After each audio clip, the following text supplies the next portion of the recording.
Hey everyone, thanks again for joining me for another episode of the Falconry Chronicles podcast. Before we launch into this next episode, I have to give a quick shout out to a couple of sponsors and also give everyone a heads up that if you were thinking about attending the spring rendezvous put on by the Archives of Falconry in Boise, Idaho from April 18th to the 20th, don't sit on registering for very much longer. There's not very many spots left. Just a reminder, the theme of this year's rendezvous is the Quarry of Falconry, and the event is going to include a film screening. It's going to include an amazing lineup of speakers, a special reception, a discussion about avian flu, Wall of Remembrance induction, banquet, and I think they're even going to have a raffle this year too. So if you're wanting to register, don't sit too much longer on it because, like I said, spots are almost gone. Head to falconry.org, register, and hope to see you there. I'd also like to give a quick shout out to one of the sponsors of the Extreme Performance Outdoor Network, being onX. And if you're not incorporating the onX app into your normal hunting routine, well, you're missing out on a lot of pretty neat features. It is really nice for me to be able to keep track of a lot of my favorite hunting spots in the app. And I also like to use it to scout for other potential spots, and it gives you the landowner's information so you can contact them and possibly see if you can try and get permission to be on their land to hunt and other cool things. I mean, there's lots of great features in this app. So if you are interested in getting a subscription to onX, which I highly recommend, then just head to onxmaps.com and sign up using our promo code HXP20 and get a discount on a new subscription and start knowing where you stand with onX. And I'd also like to give a quick shout out to our good friend from Poland, Baba Yaga Crafts. And I know pretty soon you're going to need to be restocking some supplies and accessories for next year's hunting season. So whether it's maybe a set of hybrid jesses, which change from used to field by one twist of a swivel slit, or a new 100% hand-sewn made-to-measure glove, or a really nice new set of anklets for your bird with the Easy Twist nut sewn into it, he can take care of you. And right now, he'll also take care of you with free shipping, too, if you mention the Falconry Chronicles podcast in your order. Just put in the word Chronicles or just mention the podcast in your order, and you'll get free shipping from Poland, which, as you all know, is a nice chunk of change. So don't hesitate. Don't sit on putting your order in. Get it in well ahead of the hunting season so you get it on time, and enjoy. He makes great stuff. Now, on to this next episode of the Falconry Chronicles podcast.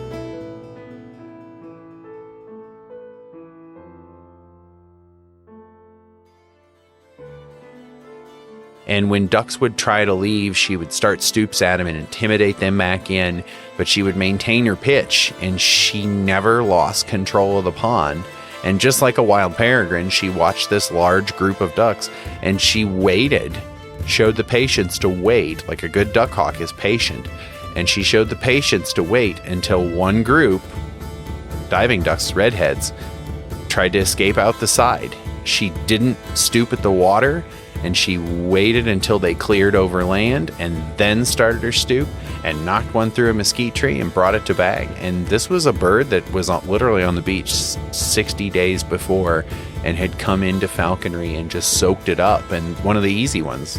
Hey everyone, so this episode is going to take us back down to Texas again. And so, as you all know, I've already published some episodes that I recorded while I was in more of the eastern part of the state, but this episode, along with several others that I have yet to publish as well, were from whenever I was in more of the western part of the state, attending the Texas Hawking Association meet earlier this year in January while I was in Lubbock. And our guest for this episode is also the current president of the Texas Hawking Association, Roelke, and he was kind enough to have me down and record him along with several other falconers while we were all at that meet together earlier this year. It was a lot of fun, and I'm very happy to be able to bring even more Texas falconer stories to you all, and including Corey's here. So before we jump right in to this next episode of the Falconry Chronicles podcast, I just want to say thanks again to Corey and the Texas Hawking Association for having me down. Texas is such a big state, and everybody's so spread out and stuff, so I really appreciate Corey and the THA's help in organizing this so I can get a lot of these falconers' stories out to you from Texas. So without saying any more, I'm just going to go ahead and jump right in to this episode with Roelke. Here we go.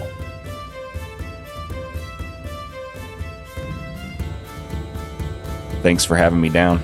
appreciate Thanks it. for coming. I'm glad we could finally get you down. It's been too long. Yeah. No, it's been nice kind of seeing more state clubs, start to come around a little bit and kind of be a proponent of the idea of, trying to make sure that their falconers and their state and stuff have some degree of the archival aspect. Falconry, North American falconry is very interesting because it's so modern. And so thankfully we have largely the entire genesis of the Texas Hawking Association still available to us, which is part of the reason we wanted you here so that you could get some of these voices and get their stories. Mm-hmm. And sadly, we're coming to that point where a lot of these folks are aging out and passing on, and we're losing the ability to record these stories. So we're very glad you're here, and glad you could talk to a lot of these folks. Yeah. No, it's my pleasure. And like I said, I'm thankful for the invite and thankful for the people that enjoy it and see the value in it. You know what I mean? And but yeah, I mean, I know like our state club in Indiana, we have someone that's kind of in charge of keeping all the archival stuff specific for the history of the state club and stuff. And I don't know how many state clubs there are that do that, but it's been nice kind of getting a chance to, I don't know, almost stumble and fall into this ability to help people kind of maintain and preserve their stories and stuff. So it's all good. But yeah, no, it's fun. It's just something I've come to really enjoy, and glad people enjoy it also. But as far as this morning, apologies for for needing to just stay comatose for a little while. I completely understand. Dude, I really wanted to get out for a little bit, but I made just the stupid decision just to go ahead and stay out a little bit longer last night. I didn't get like super toasty or anything, but you know how it is, man. It's just like, I don't think there's going to ever be enough time in the rest of my life to make up all of the sleep debt that I've accumulated. Ever. And especially with working a couple of night shifts leading up to coming down here, and then only getting 6 hours of sleep the first night that, was here, and recording all day yesterday and everything. It just goes without saying. Yeah, 6 o'clock, the alarm went off this morning, and I was just like, nope. And I make the joke all the time, especially at NAFA meets, that if you're going to stay the whole week, or for like our meet, which is like 4 days long, you got to find a time to take a nap. If you don't, you will just crash at some point. Yes, or get so deathly ill that exactly. It's you might as well just be completely out of commission or dead, because it's man, I've been on. Have you ever had a case of just the total like I don't know, like several years ago when I went to the NAMM convention, which is a big music convention, in Anaheim and stuff. Man, I got the namthrax. We call it namthrax there. So bad, man. And I was literally doing, the front and back end deal, when I was there. Just worst GI bug ever. And I was splitting the room with one of my really good musician buddies and stuff. Your poor friend. Oh man, I felt so horrible. And he was nice enough to, let me stay with him as a thank you for helping him out with some other stuff. And from then on out, I swore that most of these functions like this, I would either start popping Zicam leading into it, or at least extra, vitamin D or whatever, Drink a lot of water. Oh yeah, you have to. It's a must. Absolutely. And has that ever happened to you before? Have you ever just been? So I'm yes, absolutely, that's happened. But I'm different. I'm pretty. I would say cognizant of it, and I try and go to bed as early as possible. And I'm funny because I don't control when I wake up. I wake up like an old person. And so whether the alarm goes off or not, I'm awake. Mm-hmm. And like I got up at 3:30 this morning, and then I said, oh, I can sleep a couple more hours. And then I went back to sleep. And then the alarm was set for 5:20, and I woke up at 5:14. And so like, I know. And then, we were in the car driving away, getting ready. I mean, we had a bird up before sunrise this morning. Really? So we were ready. We were kind of ready in case the wind got up. Right. But in Lubbock, it's sometimes out here in the panhandle of Texas, it's a race to get birds flown. A lot of times our winds are moderate in the morning and they come up in the afternoon, and you say, well, let's get out there at the crack of dawn and try and get the birds flown. And, it worked out today. So. Yeah, no, that's good. And yeah, the wind, I don't know. Like we were talking about that some yesterday. Like when I was talking to Jay and stuff, is about mid-morning yesterday is when the wind really started picking up. Yep. And it just, at least, especially for dirt hawking, it just destroys like all joy. Yeah, it makes it a lot less fun. And it makes it, with long wing, it could just cuts your opportunities. Some birds fly really well in the wind, and it's impressive when they catch, but it kind of cuts your opportunities a little bit in terms of, how you can fly ponds or what you're trying to do. So, and like you said, it just makes it way less fun. Yeah, I mean, it just cuts you to the bone, and then you start, especially like, out west here, getting all the dirt and grit in your mouth and stuff afterwards, and you just feel just straight up just disgusting. And yeah, when I drove into Lubbock the other day, there was a dust storm. The sun was blacked out. Yeah, that no. Yeah, no thank you. I'm good. I can skip a day. It's fine, stuff like that. I mean, but yeah, no, I mean, our group back home is pretty hardcore about stuff. I mean, they're itching to get started, first thing in the morning and all that kind of stuff. And I know, like, for the guys that that have the really hard, like, hardcore long winger theories when it comes to, the preferences of, I only fly an hour after sunset, or exactly. hour after sunrise. I mean, an hour before sunset, and all this kind of stuff. I'm not like that. Yeah. I will generally fly whenever there's a slip in pretty gnarly weather conditions. But I definitely have preferences. Yeah. I can understand everybody's. I mean, what works for one person is not necessarily going to work for another, and I get all of that. But it's funny. I was talking to some of the guys yesterday about the whole long winger, mentality and the theories, and how just it's a special collection of opinions. Absolutely, and nobody agrees. I laugh that I work really hard to try and get my birds to fly well as often as I can, right? I want them to fly well all the time, and that of course doesn't always happen, but in the moment when that bird is up above you in good position and it starts its stoop on its way down, I think of that as the culmination of all this work and effort that I have done for that day, that week, that month, this year, last year, 5 years ago. And all of that is leading in to that moment in time when that bird starts down, and you're going to see if it catches the quarry or not. And it's all just anticipation leading to that. And, that's why, for better or for worse, I think a lot of long wingers kind of sometimes lose their temper or get really upset because they have worked so hard to get to that moment. And when it doesn't work out, it can be incredibly frustrating. I used to get so mad. I've really tried to get less angry about it as I get older. Although my wife told me that I was duck hawking in my sleep the other night. So it doesn't quite leave. Yeah, no. And I've really, I'm glad that you brought that up, because that's something that I've talked about briefly before, but it would be nice to kind of hit on it again, that, we talk about the same types of things over and over again on this podcast, and for good reason. And, for anybody that's thinking about getting into this, they need to really understand what they're getting into. And that is one of the things that people need to be really conscientious of. And I know it's been very hard for me to get better about it myself over the years as well, is that I sometimes have let my overall outlook on life, and especially that day, be defined by how well my falconry day went. Absolutely.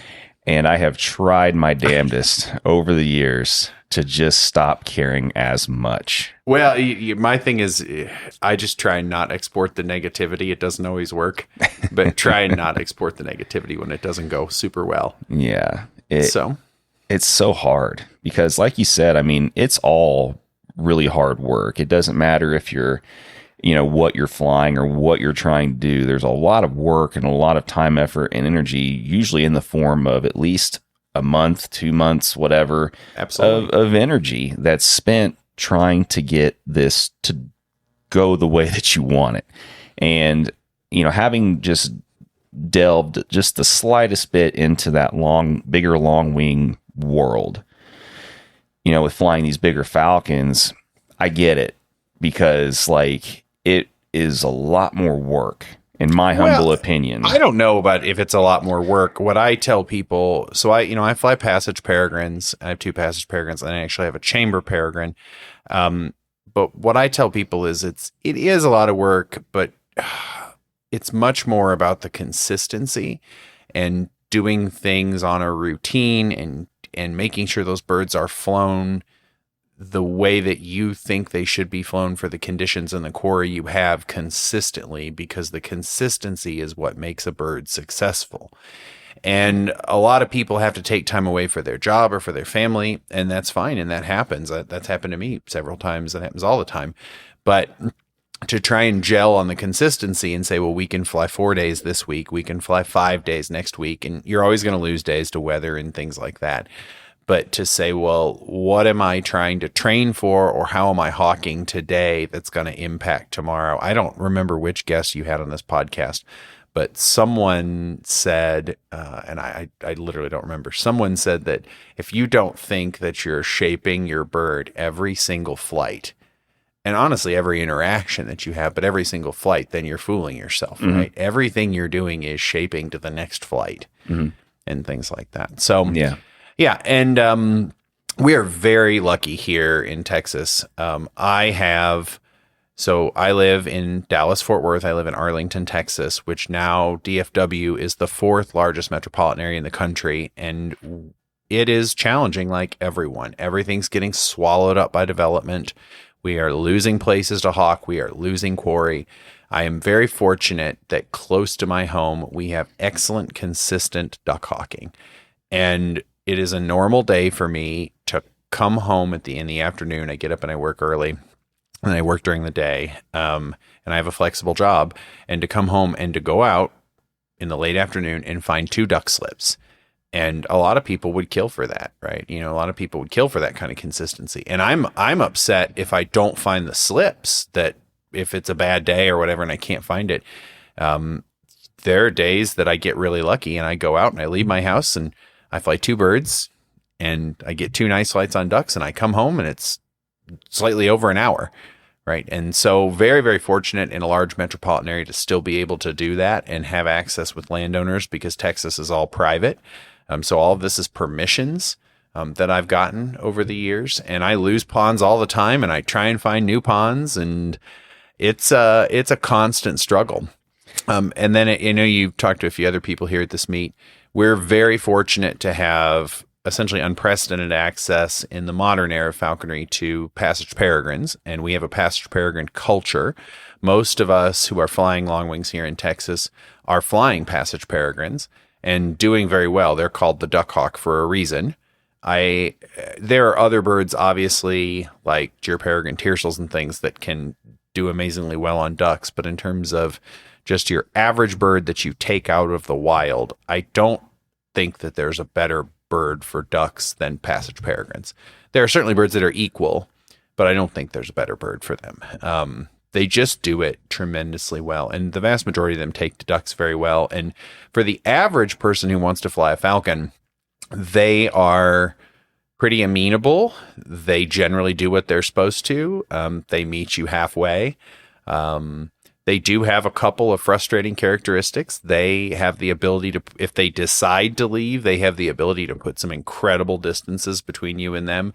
That's helped by GPS transmitters. Obviously, we can tell what they're doing. You can tell if that bird is straight lining away from you, or if that bird is just a couple thousand feet away or even a couple miles away, but it's sort of staying in the area. That nightmare that everyone has is you watch that dot on the GPS just go in a straight line downwind, especially south, and just leaving. Yep. And that's happened to people. But outside of those things, and there's ways to ameliorate that, outside of that, they're wonderful birds to fly. And they're individuals. There's good ones and bad ones, and ones that are really hardcore and ones that are less hardcore. And sometimes they come kind of imprinted from the wild with a specific hunting style, and you may have to mess with that. But if we trap these on the beach, on the Texas beaches, you've heard with a lot of people, and there are birds that get trapped by the bird banders. And so those birds are painted and they have bands on them, and you can't keep those birds. And some of those birds people have accidentally trapped. Falconers have accidentally trapped them. And it's interesting because some of those birds especially, but other birds, you'll release them and they will literally wait on over your truck on the beach for you to throw another pigeon. That bird's been trapped twice, and it's waiting for you to throw another pigeon. That bird is halfway to a falconry bird on the beach. Mm-hmm. Yeah. Yeah, and like you said, they're all individuals. It doesn't matter if it's hawks, falcons, whatever the case. Some are going to be so much more, just Johnny on the spot with their transition to being a falconry bird than some of these others that just, sure, you can maybe make him into one, but it's going to be so much time, effort, and energy. Is the juice really worth the squeeze? But yeah, overall, I mean, the journey to that, I've tried my best to just start being better. And like you said, not taking a bad falconry day out on the rest of life, and everything else, just that's involved with it. It seems like there was a period of time where I was letting my overall viewpoint and outlook on myself and how I was doing be partially defined by how well my falconry seasons were going. And it's just like, well, okay, it's not that black and white, and you just have to retrain yourself and reconvince yourself and just remind yourself that this is supposed to be fun and it's supposed to be a thing that enriches your life, not drag it down and whatever. And I had something that happened to me I realized a couple of years ago, and my usual routine is to fly 2 birds and run the dog when I can. And so I run an English Springer Spaniel named Hella, and she helps on a lot of our duck flights. There's some places I can't fly her because a road is too close, or there's livestock in the field that are not dog friendly, or things like that. Sometimes people put donkeys in fields and to protect the cows, and donkeys will kill a dog. So you got to be kind of careful with things like that. But I would go out with the dog and the 2 birds, and I realized that if any of the 3 of them did well, if the dog did pretty much what it was supposed to do, and either of the birds did what it was supposed to do, I was okay with the day. And then if all of them did what they were supposed to do and everything kind of lined up, I was over the moon. I was ecstatic. I was super happy and content and satisfied. But if none of them did what they were supposed to do and nothing worked that day, it was a bad mood. Yeah. And I had to, realize that was going on and be like, okay, well, and fortunately I have birds that I like and birds that play the game, and then a dog that is well trained and enjoys it. So we have more good days than bad, which is, fortunate. Yeah, I mean, overall, hell hath no fury like a falconer coming home with an empty game bag or without a bird or a dog or whatever. And yeah, I mean, it is what it is. But yeah, so as far as the morning goes, I mean, what did I miss? Did I miss anything this morning? Oh, we had a good morning. Of course you did. Yeah. Yeah, we had an excellent morning. So we took out Hesper Fang, and her hybrid that she's flying caught a mallard, which was really nice. And then I flew my 2 birds, and each of them caught a shoveler. So not the most, amazing ducks, but actually both of them were killed in the stoop. So they were nice flights. Nice. Yeah. And then we tried to do a little bit of trapping, threw a trap for a merlin and some things like that. Didn't come up with anything, but yeah. It sounds like a great day then. Yeah, it was. I mean, 3 birds and 3, three birds, 3 catches. That's great. Yeah. Yeah. No, I wish I could see more long winging more consistently. Well, you're always welcome here. And that's a huge part of our club. And I do want to talk about our club some. For sure. Yeah. So we are interesting because we're such a big state, obviously. And we're an incredibly diverse state in terms of our landscapes. East Texas is biologically the South. So I'm a biologist with the University of Texas at Arlington, and my primary responsibility is teaching undergraduate students, but I also teach and advise some graduate students, and I do research. And my research is on reptiles and amphibians, but I enjoy looking at all wildlife and landscapes and birds, especially from a personal level. So I know a lot about the biogeography of Texas. And, East Texas is biogeographically the American South. And then South Texas is like generally considered to be Mexican coastal plain. A lot of South Texas is like that. West Texas is very much like true West Texas is like New Mexico. And the Panhandle is the Central Plains, like where we are today. And then there's some unique areas like the Hill Country. But that means that we have a lot of falconers. We're a populous state spread all throughout the state, all hawking different things. We make the joke that if you were to split Texas into 4 normal sized states, you'd have 3 or 4 falconry clubs. And so we have a lot of members. We have over 400 licensed falconers in the state. The Texas Hawking Association membership fluctuates up and down, but it's always at least several hundred members. And we really, really try to be a good resource for anyone in this state who wants to be a falconer or anyone who wants to come to Texas to hawk. We are an inclusive and welcoming hawking culture. I love that about us. This is the falconry culture I was brought up into, and it's wonderful. We encourage people. We have people at this meet, I think, from 9 or 10 different states. Mm-hmm. We have people from the East Coast. We have people from the Great Lakes region. We've got people from all over the place, and they're here to enjoy good hawking, and we're thrilled they're here. So, I mean, I've hawked in some places where people just weren't quite that friendly, to be honest, mm-hmm. and we're happy to have people. So we really try to help anyone who wants to get into falconry, and the Texas Hockey Association has always been that way. I take great pride in the fact that we are really, honestly, in terms of a state falconry club, a huge club, and we've never split. This organization in its entire history has never split. We've never had the factions that developed where people said, I'm going to go take my ball and go home. We know we're stronger together. We try and give everyone a voice. Everyone gets their say. Of course, we don't always agree. But everyone gets their say, and everybody gets their chance to make their case. But by and large, we're a group of friends too. Like I pretty much like everyone at this meet, and we're going to have well over 100 people here.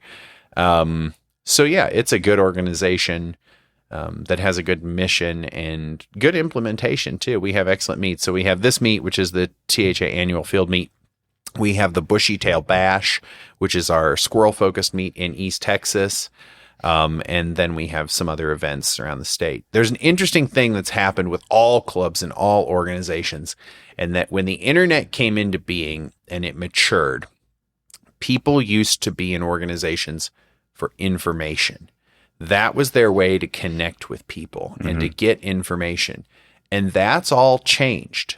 The world's largest falconry club is Facebook, and everybody can now connect with anyone at any time. So while we provide lots of information, lots of help to people, we realized as an organization, our greatest thing that we could offer our falconry community was what we're doing right now at this meet, is we could have high quality events that people wanted to come to, and hopefully people enjoyed and they kept coming back to, and that events were the thing that we could give. Now, if you're a strong introvert and you're not super social, maybe events aren't your thing, and we get that, and we're there to help you too. But if you want to come hang out with people who are also excited about falconry and also excited about hawking and can help you hawk better, this is a great place to do it. Yeah. So, yeah, no, and I will give you all props, because one thing that I always notice, like having been involved in not just falconry related large coordinated events, but even things ranging from that to Comic Cons to all other stuff, being volunteers and helping out with these different types of things. You start to pick up really quick on who has their organizational skills and, just that coordination planning ability and who doesn't. And to be, just blunt or whatever, but it becomes really apparent who's good at coordinating things and who's sure. And some places are better than others. It is what it is. I mean, you're always going to have that. Of course, not everybody has the same ability to bring stuff together and make stuff happen like other people, and that's totally fine. But my point is I'm going to give you all a compliment in that it was very apparent initially that you guys try and go that extra step to get people paired up with other people and help organize those things and stuff. There's a lot of meets and a lot of places that don't do really any of that. It's really up to the person coming of their own volition and of their own self-motivation to get paired up with people, ask people, whatever. And it seems to me like this is another one of those meets and another one of those organizations that tries to go the extra step in helping people coordinate those things so that, like you said, even like the people that might be more introverted or a little bit less outgoing and things still have the chance to be included and see what they want to see. So props to you all. Thank on you. that. Appreciate that. And that's intentional. And we're very lucky that we have a lot of excellent people in our organization with good organizational skills, who are also excellent falconers who, want to see other people succeed. That's a scary thing for a newbie, right? To come to a big organization where everybody's sitting there talking and everybody already seems like friends, and to try and break into that. Yeah. That's a scary, and we, that barrier will always be there. We try and lower that barrier. And we're active too. If you message us, we'll get back to you. We're not one of those organizations that'll leave you hanging out there in the wind. So yeah, it's fun. Yeah. And I think that, with the state, like you said, with Texas being such a huge state and with an organization that has to encompass such a large state's diverse needs, yep, you don't have a choice but to be more organized and more. Yeah. Otherwise stuff is just going to get completely lost in translation. I have a joke that will probably get me in trouble, but we're going to say it anyway. I have a joke that state falconry clubs generally tend to mimic the organizational level of the state they are in politically. And that, so you will see clubs that are in states sometimes that have a little more contentious relationships among their members. And you can kind of trace that back. Texas is, if you know anything about Texas from a political perspective, Texas is a sort of big organization state with a lot of people. And we're kind of a prime example of that. We're a big falconry club that has a high level of organization and, runs like that. So I can see that. Yeah. I mean, I can see that. And I don't think that's harsh. I just think it's just reality in some ways. I mean, there's probably a lot of truth to that. There's exceptions, of course, and things like that. There always are. There's always exceptions to every rule, but it is interesting how even with smaller states, and I think sometimes too, that can almost be a detriment, unfortunately, to some places that are smaller, have less members. Sure. You've got a smaller group of people that are able to kind of have more room for conflict and stuff sometimes because there's less people and because everybody knows everybody's business a little bit more and stuff and things like that. Sometimes it can allow, whenever you're having to deal with the same few people that encompass, sure, a small representation of a small, overlying body of people, it can make it a little bit easier sometimes for some conflict to kind of arise in that. So I sound like such a goody two shoes. I really do believe that every one of us has more in common than we have differences, and that we are stronger together. I care a lot about how people treat birds, and that birds are kept in good conditions, and that birds are healthy. And past that, if you are keeping your birds healthy and you are doing your best and you are trying, I believe falconry is incredibly diverse, and what we can devote to falconry individually is very diverse. And some people have more restrictive schedules or more restrictive lives, and they are still out there doing excellent, high quality falconry. But we are stronger together, and we're stronger together legally. We're stronger together politically. We're stronger together socially for sure, right? It's no fun to be in contentious relationships with people and say, well, I don't want to hawk with them, or I don't even want to talk to them, right? It's one thing not to like someone. Everyone has that. It's another thing to say that we can't even have dialogue with that person or those people. That's a very different thing.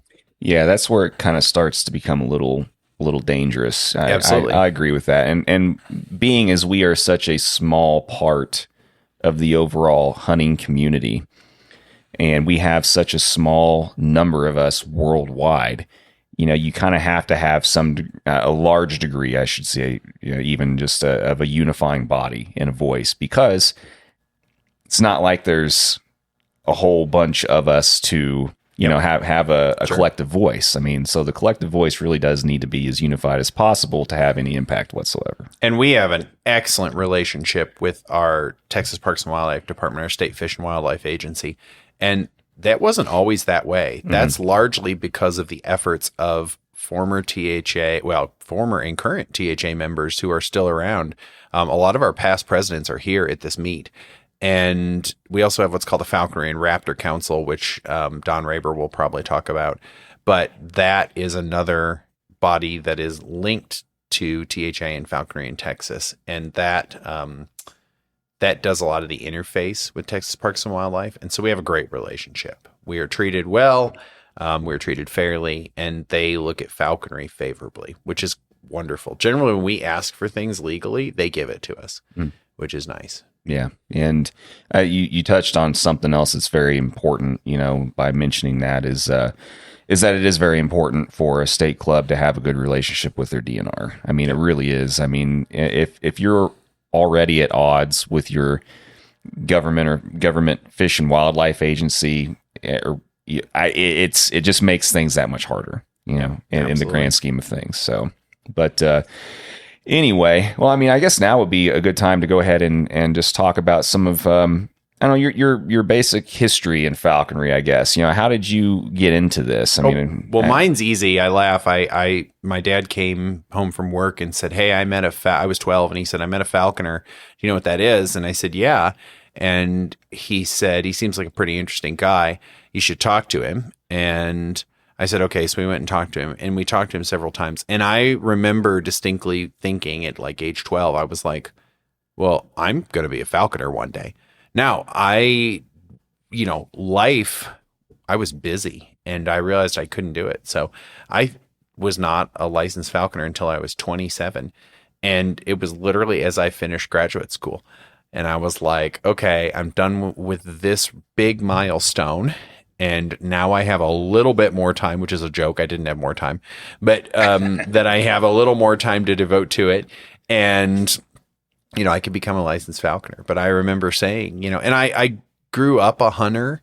And so falconry was a pretty easy transition to me, because I was like, well, we're just hunting with a bird. And I just looked at it as a different method. Always loved animals, always had tons of different animals. Everything, livestock, reptiles and amphibians, all sorts of things. And then we had birds as a kid. And so, the animal husbandry part came pretty easy. The animal training part I had to learn a lot about, obviously. But then, the hunting part was, I actually think that's a huge thing for a lot of people, because it's one thing to learn to train a bird to fly to the fist and come to the lure and do some basic things. It's the easy part. Yeah. It's intensely difficult to learn your local landscape and how are you going to catch game. And if you came at that and learned how to hunt as a gun hunter, a bow hunter, or any method, or a trap or anything, right? Well, you had a lot of those skills already. And so, that was pretty easy for me. It was nice, when I got my permit in Texas, that the community was so welcoming and so helpful. And this is, some people know this about me already. When I was 12 years old, wanted to fly large falcons.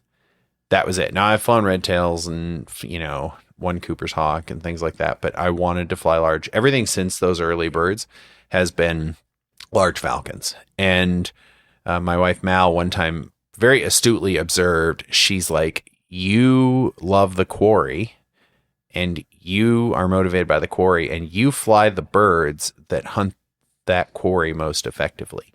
And I realized that. I was a waterfowler with a gun before I ever started falconry. And then I love upland birds, and I fly the birds that can hawk those quarry. So, and I do love my falcons, but it's interesting. I thought about that a lot, and I don't know what I would fly if there was some other bird that was more likely to take those quarry. But yeah, so. Yeah. Well, I mean, it just happened to work out for you that what you were most passionate about happened to be kind of what you, it just by default, like you stumbled into the best relationship falconry wise for you. So, and I love ducks. I raised ducks as a child, domestic ducks, wild waterfowl. I love hunting ducks. I enjoyed hunting them with a gun. I enjoy hunting them with a bird. I love the diversity of ducks, the phenotypic diversity, the species level diversity, what they do and how they behave. Not just under a falcon, which all the ducks are different, right? But I love what ducks look like on the environment and how your knowledge of ducks can make you a better falconer, right? And like we were talking today, and I said, well, there's a bunch of mallards on this pond. We're going to flush this pond completely differently if there were things like teal or widgeon or things like that. So, yeah. There's a lot of nuances to duck hawking, and really good duck hawkers have been working on that for years. And it puts more game in the bag, right? Like, someone who knows about ducks and their habits will probably catch, quite a bit more than someone who doesn't, who just views it as duck. Yeah. Yeah. And, for someone like me, that would be something that I would have to really take extra time to really learn, because I'm mallards. It's just mallards. Ducks are mallards for me. That's all I have is mallards, right? I mean, occasionally you'll see just an oddball, aside from, I mentioned this yesterday in one of my conversations, but aside from, so-and-so Billy Bob's Peking ducks, that he keeps, around his, pond around his either home or business or whatever. Sure. It's mallards. We just have, so can we talk about something funny with ducks? Sure. Okay. Yeah. So today we have a lot of duck diversity here in the Central Plains. Like today we went out and we saw mallards, pintails, widgeon, shovelers, teal, and I don't know, that may have been it today, but it's very common for me in a given season at home to catch 10 different species of ducks throughout the course of a season. But one of our most common ducks in Texas, in North Texas especially, is the ringneck duck. And ringnecks are all over the continent. They cluster in some places, and we get just a ton of them in the Southern Plains. And they're sort of a medium-sized diving duck, and they're an interesting bird. And lots of people have noted this because their name is really bad.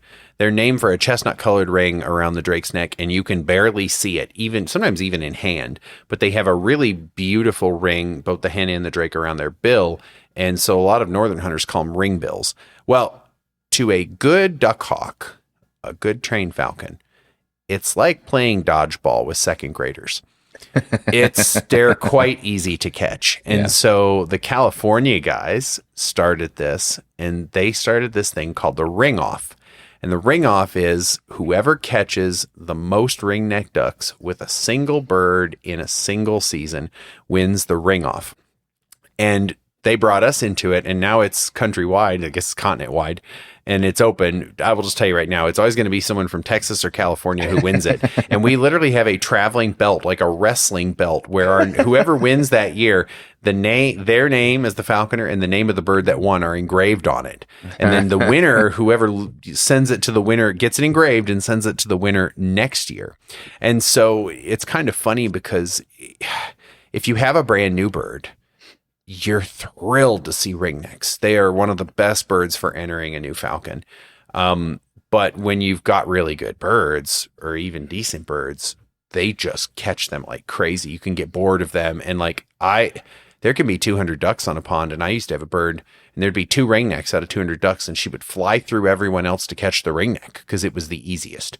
It was picking on the easiest kid to pick on. Right. And so the ring off is a pretty fun competition, and we all tease each other and razz each other and talk about who's ahead. And so, it's a fun time, and it makes a kind of a boring, I wouldn't say a boring, it makes a flight that could be considered mundane, a little more exciting because you're like, oh, one more for the ring off.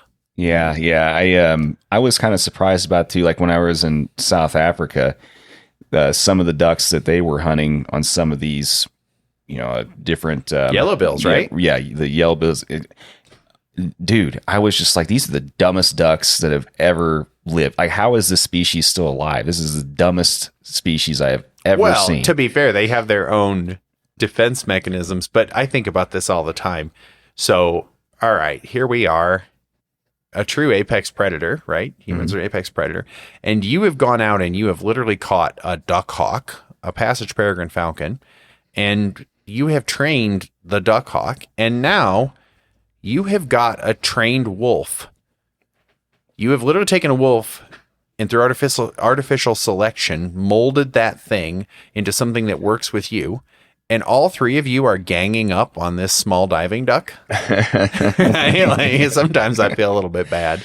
Well, here's the thing. I mean, they either just breed so prolifically, or they're, they, like you said, they've developed some other means of escape, defense, maneuverability. I don't know, but they're probably not meant to deal with human plus falcon plus dog. No, and it was quite obvious because whenever they flushed a couple of those, like whenever I was down at that Cape Falconry Club meet, I was just like, really?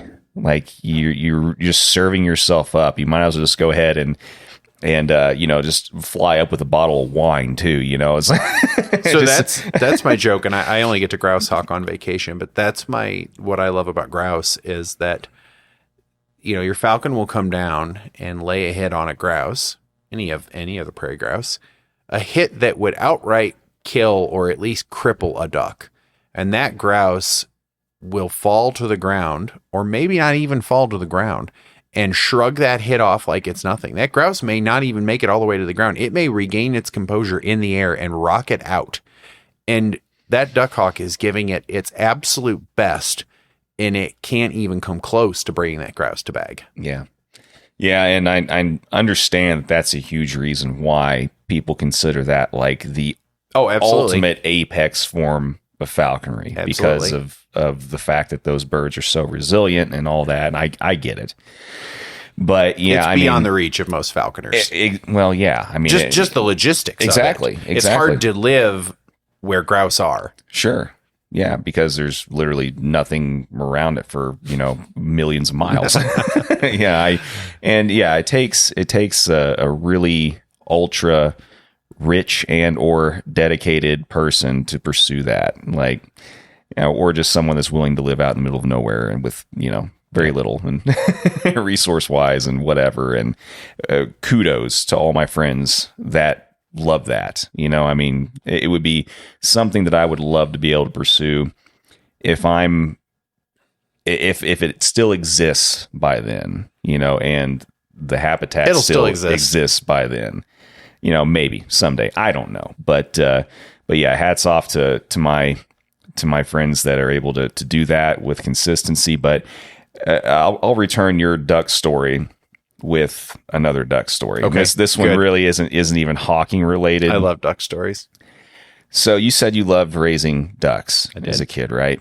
So you heard the story once upon a time, probably, of that prairie falcon that I imprinted. Oh, yes. And he ended up dying of that bacterial infection from most likely the baggy duck that I ended up probably gave him, right? It is what it is. It happens. That being said, in retrospect, part of the reason why that duck probably had more of that on him. So it was a domestic duck that I bought from a lady that was breeding and raising them, right? So this lady probably would have put your amount of love to absolute shame as a kid, as far as raising. She treated the ducks well. Oh boy. I don't know how this lady was still married. Oh. I mean, it's one thing to analyze the divorce rate amongst falconers and the conditions in which we allow our birds to coexist with us at times, right? This lady had probably hundreds of ducks of all varying species, ranging from Peking to mallards to you name it. She had like dog kennel size pens in her yard and all kinds of crates everywhere. She kept a lot of these ducks in her home. throughout her home. That smelled wonderful, I'm sure. Oh my God. I mean, Was she married? Yes. Oh, good for them. Yeah, and that's why I mean, I don't know how. She sold you one? Yes. Wow. Yeah. You must be a good liar. Well, I can be persuasive. Okay.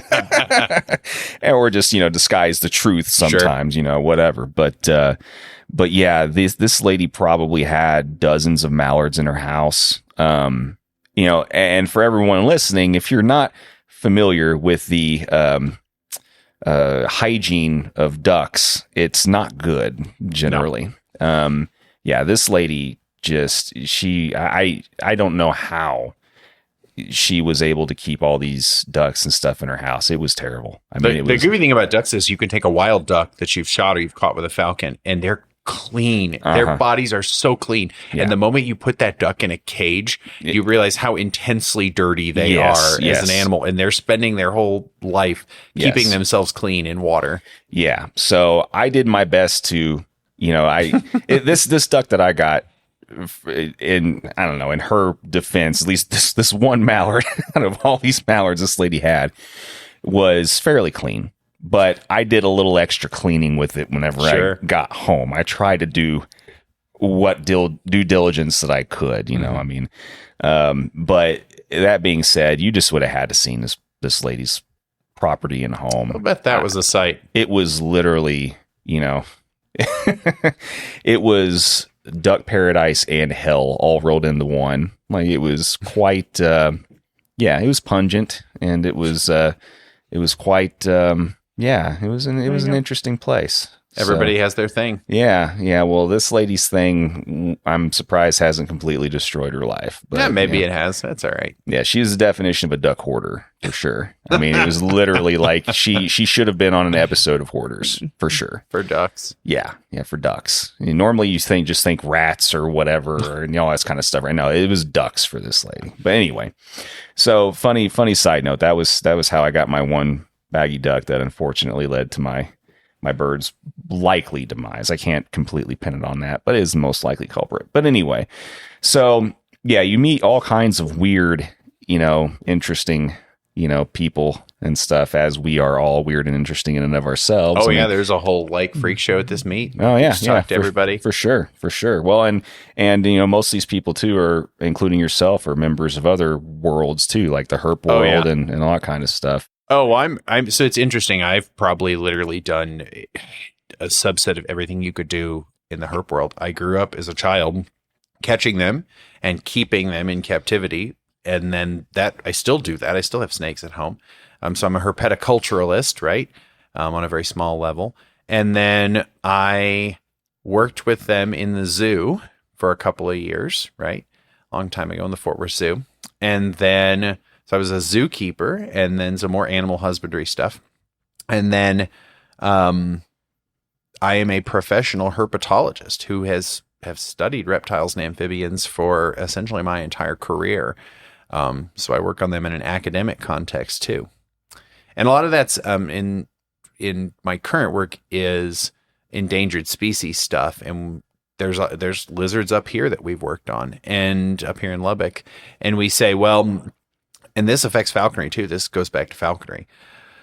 A lot of these species are called priority grassland species, and grasslands are by far the most imperiled habitat in this country in terms of the proportion that we have lost, that we have not restored. So wetlands have been lost in a huge way too, but we've preserved a lot of them, both by the Clean Water Act, but also things like the Ramsar Convention, which is international. But we've also put a lot of wetlands back through mitigation. We've lost a majority of our grasslands, and we have not put them back. And where we still have them, we have a lot of problems with invasive grasses. And that affects our falconry because that affects our quarry, right? We're in a place that used to have a lot of lesser prairie chickens, and they are gone from habitat change and habitat loss. And so a lot of these reptile and amphibian species are using those grasslands just like our quarry and just like our raptors. And we're losing them. And they don't have the ability to move to a different place. Like raptors can change their migration patterns and can go to this place versus this place, and they can survive. Reptiles and amphibians almost never have that option. So when they blink out on a landscape, they blink out in that place and go locally extinct. And then what we call the metapopulation starts to collapse. Because if you blink out, you might be able to recolonize from an adjacent patch. But if that adjacent patch blinks out too, and the one next to that blinks out, you wind up with smaller and smaller isolated patches of habitat with these species. And they quite literally just go extinct gradually in front of your eyes over a period of time. And arguably that's what's happened with the lesser prairie chicken, which was a grouse that falconers used to be able to fly in this state, and it's gone now. So a lot of my professional work works on these priority grassland species. Yeah. Yeah. I mean, and yeah, I mean, it all ties together. I mean, they don't call it an ecosystem for nothing. I mean, Absolutely. it's truly all reliant on all of these different aspects just somehow living in some kind of balance. And unfortunately, we always come and screw it up, it seems like. But it is what it is. I mean, how hard do you think it's going to be? I mean, this is something that I kind of brush on with other guests, and as time moves on, and nobody has a good answer for the most part, because it's unanswerable almost, except for one clear answer that nobody's probably ever going to be brave enough to suggest, which is population control. Well, the way we'll never live long enough to see it, but the way demographics look now, right? Like populations across the world are likely about set to decrease. But yes, in the United States, our population is projected to rise for a long period of time. I don't see a great solution to it from a falconry perspective. I know this has been discussed on the podcast several times. Sure. If you love falconry as an art or a sport or whatever you want to call it, and I think about this all the time, if large falcons were taken away from me, what would I do? And I've flown one Merlin. I would probably fly Merlins. And I could see myself flying Merlins into the future because I couldn't fly large falcons. If people love falconry, they're going to have to adapt. They're going to say, well, what quarry do I have? And it is in many places going to become more urban, and that has legal challenges, that has logistical challenges, but it's going to have to become more urban. Some people are going to trip hawk. They're going to say, I'm going to train my bird. I'm going to work on my bird's, everything about my bird's flight at home where I can in a training context. And then I'm going to drive a long way and take my bird and go on a trip. And so hopefully that trip can last as long as you can, but a lot of people can't do that for weeks or months. Hence the rich comment earlier. Yeah, exactly. Right. And it's very, fortunate. People are fortunate to be able to do that. So I think state falconry clubs and falconry organizations in general need to do their best to be sort of nimble to think about the future and try and keep some of those avenues legal and open for people to practice falconry at home. I don't think it's possible for most people to do true falconry, which is the pursuit of wild quarry with a trained raptor. I don't think that's possible for most people to do if they can't do it at home. Like if I could only trip hawk, I don't know whether I would be a falconer. Yeah. But I can do falconry at home, and I think it's important. The other thing we're going to have to think about, and this is really forward thinking with younger generations, is what's our housing crisis look like? If you have facility requirements that require you to have a brick and mortar type facility and it has to be inspected, which I understand, those are legal requirements. Well, what do you do if there's entire generations of people that can't afford homes? Sure. Right. Yeah. Are you just going to watch your recruitment just drop off? Now, we don't have to recruit here in Texas. We're very fortunate that we're getting like 20 to 30 new apprentice applications a year. But I know some states falconry is declining and hunting is declining in some places. And that's the same problem everyone faces.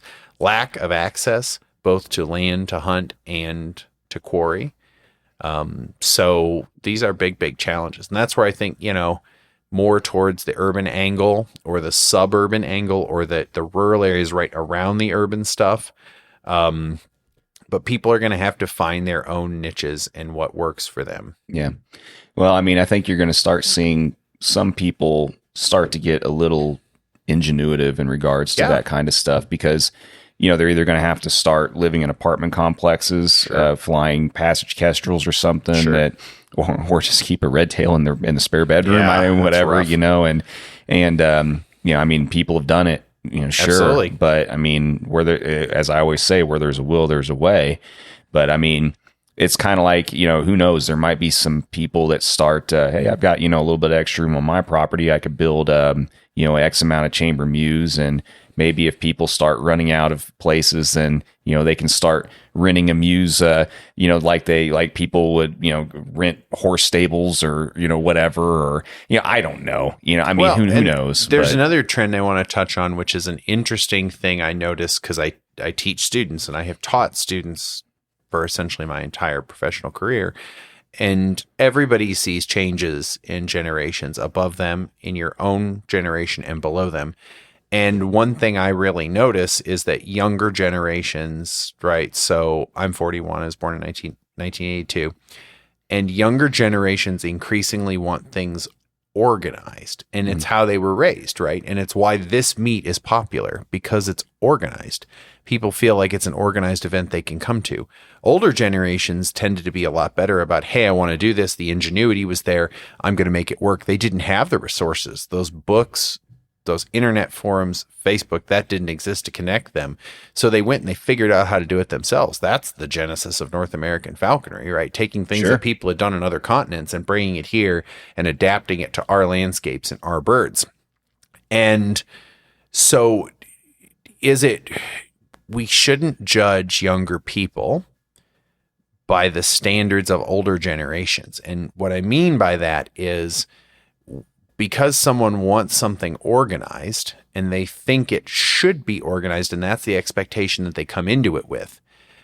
Sure, we can educate them and say, hey, it's not always organized. That's not how this is. But we shouldn't berate them or judge them for that, because that's the paradigm they're approaching this with. They're coming at it as this is an organized thing, right? You have this Texas Hawking Association. There's a falconry packet you get from Texas Parks and Wildlife. They're coming at it. They think it's organized. I mean, we get people who come to this meet and they say, hey, what time is everything? What time are people going out? And we're like, well, it's really not like that. And we have to tell them, hey, fundamentally, this is an individual thing that you're doing on your own and you have to make work. But we shouldn't judge them when they come in, because I've seen this with older falconers. They say, well, they don't have any motivation. They don't have any get up and go. And I said, well, that was sort of beaten out of them in their youth. They weren't allowed to do anything on their own. Why would you expect them to just come into it and just, shoot to the moon right now? Yeah, it's an interesting perspective on that. And I agree with that. Like I said, with every passing generation, especially with the way the education system keeps devolving in a way. You can say that. Yeah. It's more about, it's not so much about individual thinking anymore. It's about, you need to, learn by this rigid set of standards and rules and standardized testing, whatever. And a lot of that also comes with a structured, organized schedule, just like you were saying. So yes, that is probably a good, valid point. Here's one more thing that feeds into this. Yeah. Younger generations, by and large, greatly fear failure. It's because they were raised where failure has high costs. We don't let kids fail anymore in all sorts of things. Yeah. And because we don't let kids fail, they don't develop the resilience to go through failure. Absolutely. Well, falconry is filled with failure. It starts with an F. They both start with an F. There's failure everywhere. Bad things happen to birds. Bad things happen to us. Bad things happen to dogs. Falconry is just filled with so many perils. And do you have the resiliency to say, well, I screwed up. What did I do wrong? Or the maturity to say, hey, I really think I did that as best I could and it still went bad, because that happens too. How am I going to do it better next time? Mm-hmm. Which brings the next aspect of failure, which is also adversity as well. And, exactly. Learning, just pretty much like you outlined, adversity is another thing that is becoming, for some reason, seemingly harder for people to, learn to deal with. We call this in teaching and stuff, we call this lawnmower parenting. Mm-hmm. The helicopter parent sits above and watches. Mm-hmm. The lawnmower parent gets in front and cuts down all the obstacles in front of them. Mm-hmm. And it's like, no, people have to have obstacles and grit it out.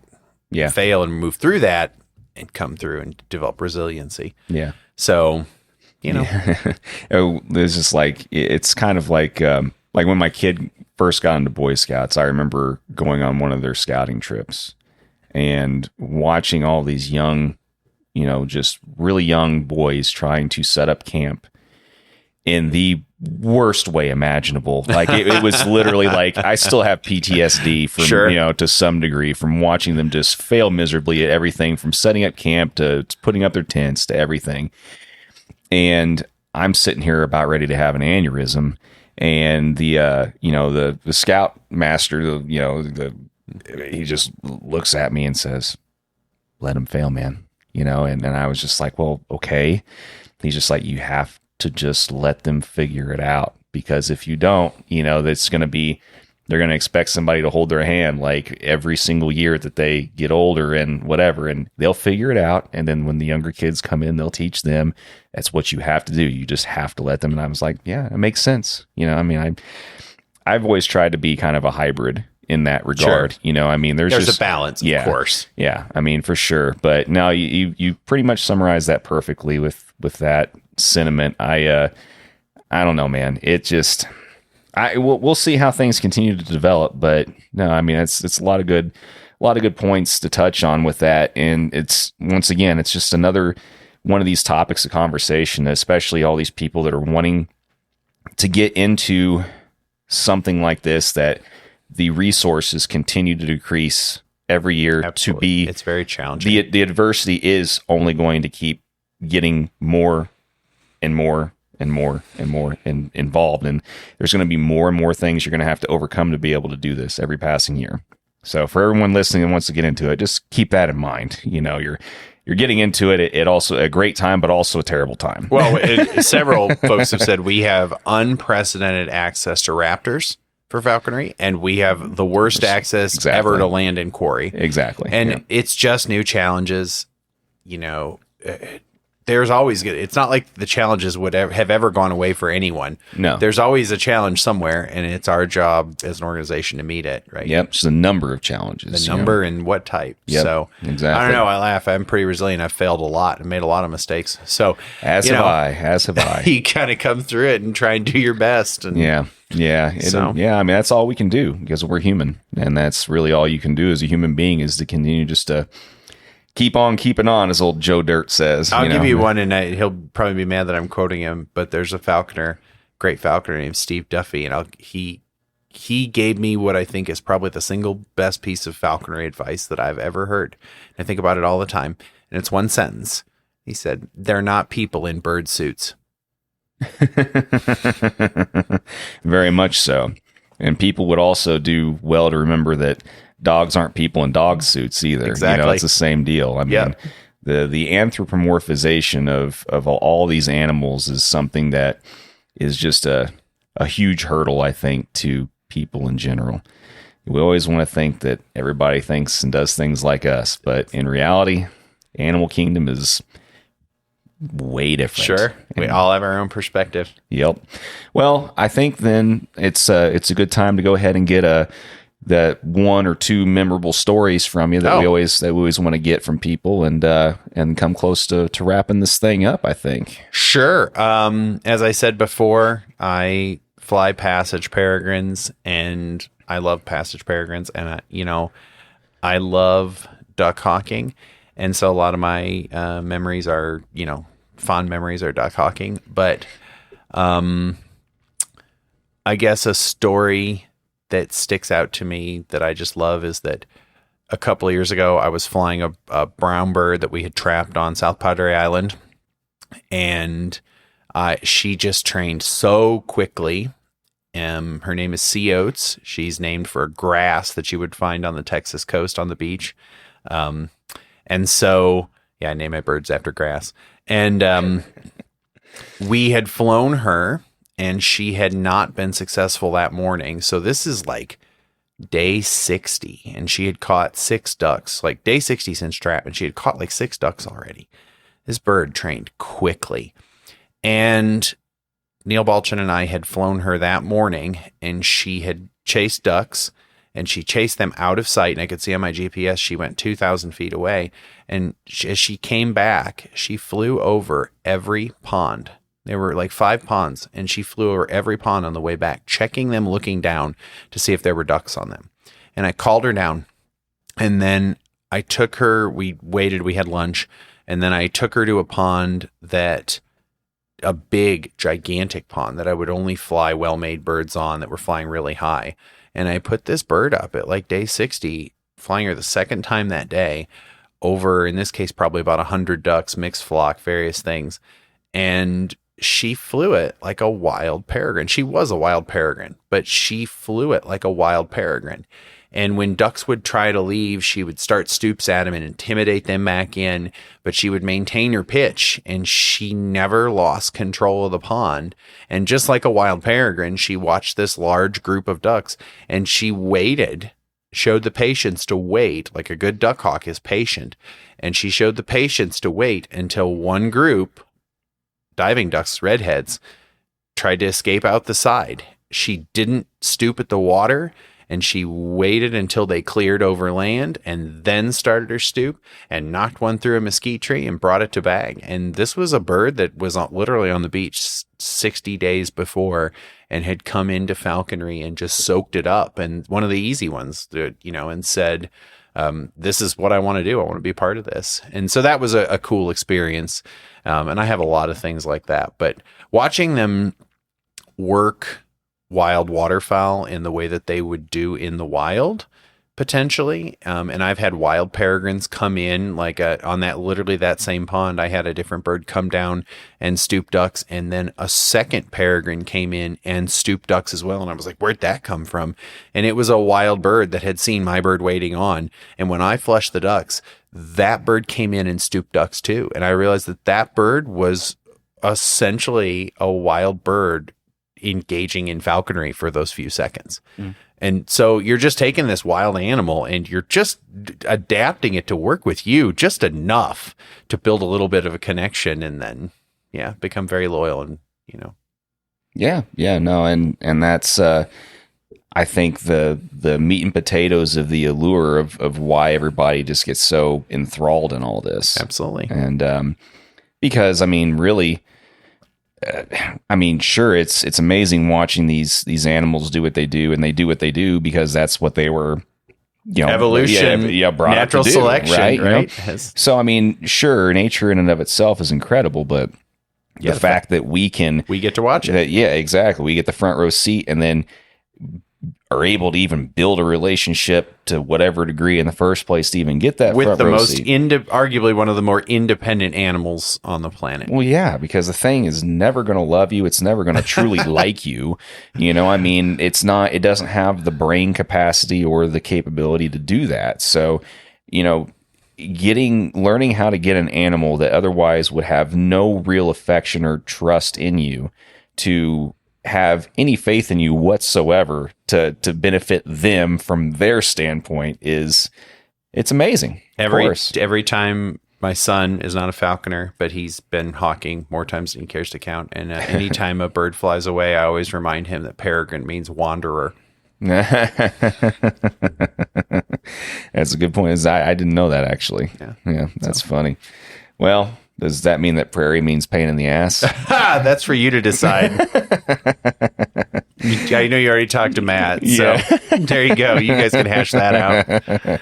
We can probably assign our own definitions to all these different words for some of these different hawks, But yeah, no, that's awesome, man. Thank you so much for coming. Yeah, no, and before we end though, I want to get your piece of advice from you though. I always get Here lately, God. I've been getting a piece of advice from every falconer that I have on the podcast. Everybody has some degree of a perspective or sentiment or words of wisdom, that they can pass on to people that are either wanting to get into this or are currently in it or whatever. I mean, everybody, there's always at least one super valuable thing that people seem to really learn and are impacted by. My advice is super simple, is that I do not believe in reinventing wheels. I argue that I've never had an original thought in my life. Find the person who does what you want to do, or find multiple people who do what you want to do, and watch their bird fly. And when you see their bird fly and you like it and you say, I want a bird that flies like that, ask them for help, copy what they do, and do what they do. Find a mentor who can help you, who flies. The vast majority of us are more than willing to share their time and knowledge. And that's a wonderful thing about this sport. So find those people who can help you and do what they do, and you will be successful. It's a great piece of advice. And once again, it's one of those things that another thing that people can't hear enough. And even for the people that know better, and know that, sometimes it's nice to continue to hear those things, because sometimes we all need those subtle reminders, that, we need to not try and overcomplicate things. Of course. So, but no, like I said, man, thanks so much for being willing to have the conversation, to have me down here, and I'm glad that the THA saw this as something that's a worthwhile venture. You know what I mean? So, like I said, appreciate you all, everybody that's going to participate and be willing to participate. And who knows? I mean, it would be cool to kind of make this an annual thing or something. We'll get you back down here with your birds. Bring a dirt hawk. You'll catch game here in Lubbock. I will do my best to make sure that happens next season. So, Anyway, thanks again, man. And we're going to call this good. Thank you, sir. All right.